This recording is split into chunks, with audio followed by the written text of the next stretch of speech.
I'm using a technique from Romanian Point Lace, a needle lace technique, to seam together hairpin lace motifs. Hairpin lace strips that I joined together in the round. And I am doing that because I think it is just a fantastic way, the way that this joining works, the seam, looks very similar to the airiness of the hairpin lace motif. So essentially I am working to fill in this remaining area. I'm almost done with this piece, and I'm just filling in this remaining area with the lace, the filling stitch with my needle. What I've done is I've threaded a length of my yarn onto the needle, and this hairpin lace motif has been edged using single crochet, and I'm working into the back loop of the single crochet stitch.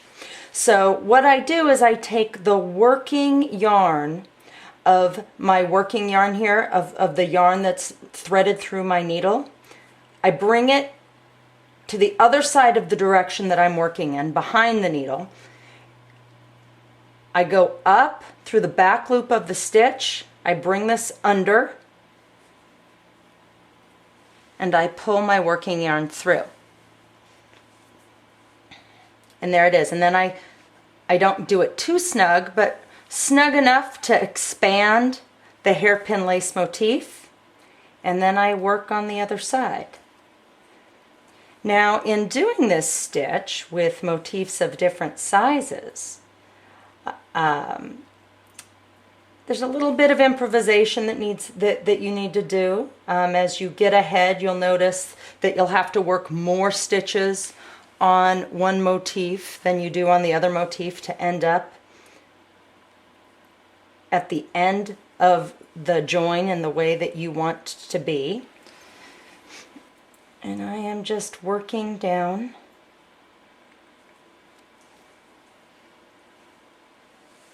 filling in my stitches.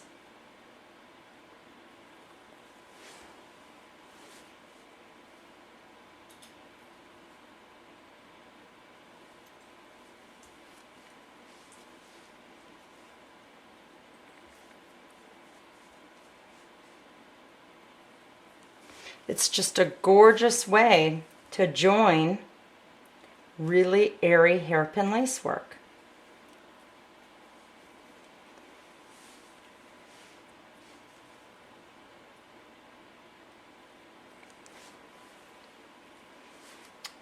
Now, the way that I've designed this piece is at every intersection, when I get to the end, I've pinned my motifs down. And this is this little motif here, which I use to kind of fill in the center where three motifs intersect.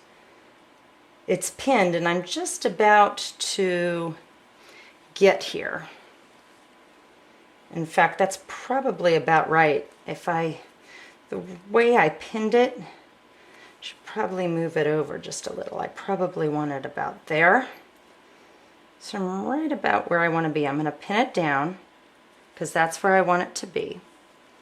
And I know that I have 15 stitches on this little round that I did using, I think, double crochet stitches. What I'm going to do, I worked into this one. If I work 6 stitches, and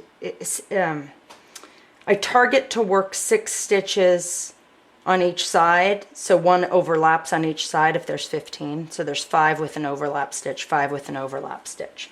So if I count, this is 1, I'm going to end up there. 1, 2, 3, 4, 5, 6. This is where I want to go in.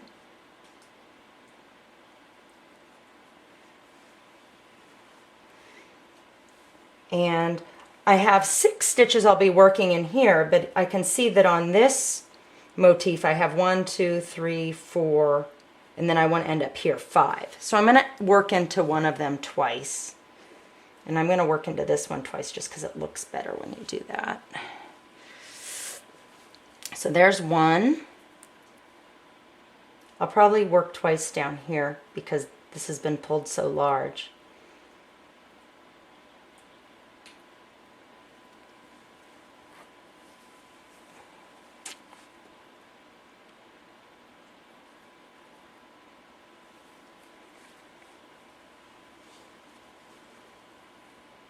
The only downside of this seaming technique is that you have a few ends that you're going to be weaving in. So there's no way around that. It's just something you're going to have to deal with. I've talked to some knitters and crocheters who actually like weaving in their ends. That's not really the boat I'm in, quite honestly, but I really, really love the final result of how this works. So I have 2 more stitches to go. 1, and then work in here. I always work twice into stitches where I jump from joining this motif to that motif to this motif to that motif. I'll always work twice into that stitch. And again, I'm always working in the back loop of the stitches. I'm even working in the back loop of the stitches on that side as well. And here I've worked twice into this one, and I'm going to work twice into here. Now I'm going to save all my ends to be woven in later on, but what I'm going to do while I wait, not while I wait, but to secure the end before I completely tie them down, is I'm just going to go around tightly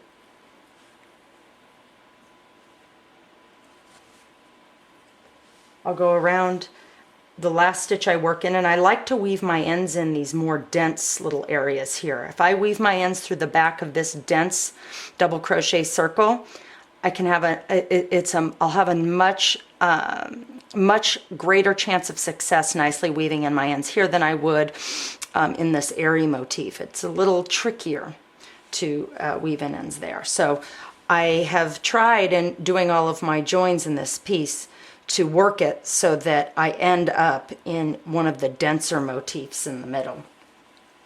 Now, another thing that I've done is the tail, the ending tail used to create this little motif. I am going to also use it to fill in every time you go to one of these 3 sides. Like the first, like what you saw me do here is I worked my needle stitches in through this way.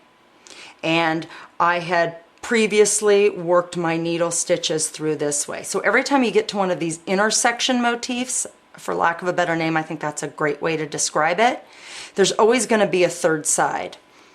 I use a tail, and I make sure that I have at least a 12-inch tail. I use the tail, ending tail, used to create this motif to actually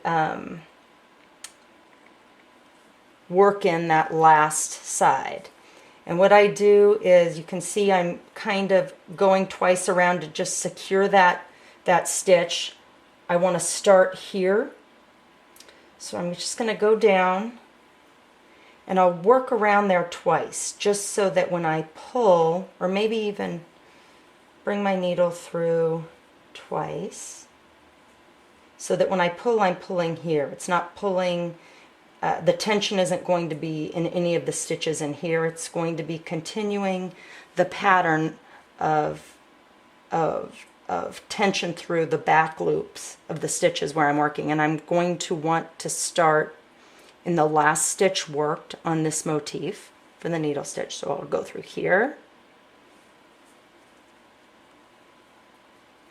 and again that's the first stitch I worked. You know, you can kind of, as you do this, it doesn't have to be exact.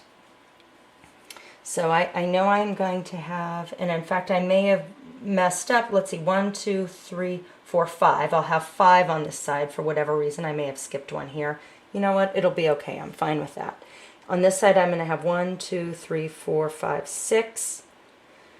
I'm going to have to probably work twice somewhere, and this is fine. This is what you're going to run into as you're working this. A lot of times when you join a very small motif to a larger motif, you're always going to end up doubling up, tripling up stitches on one side to make things even out. Let's see here. And a lot of times with these intersection motifs, it's at the end where you want to do your doubling and tripling up of stitches because there's naturally space there. And so it helps to fill in that space. This is actually, I'm using a this is Symphony Lace by Tilly Thomas that I'm using. It's a gorgeous embellished mohair with a metallic thread. So there's two little threads in there. It's a gorgeous yarn.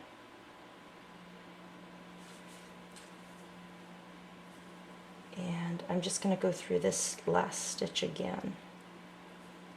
Oop.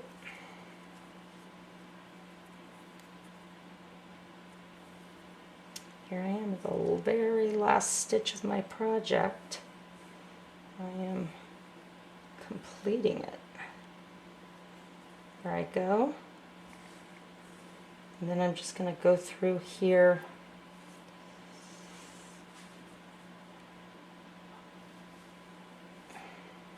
What's also nice about this needle filling stitch is you have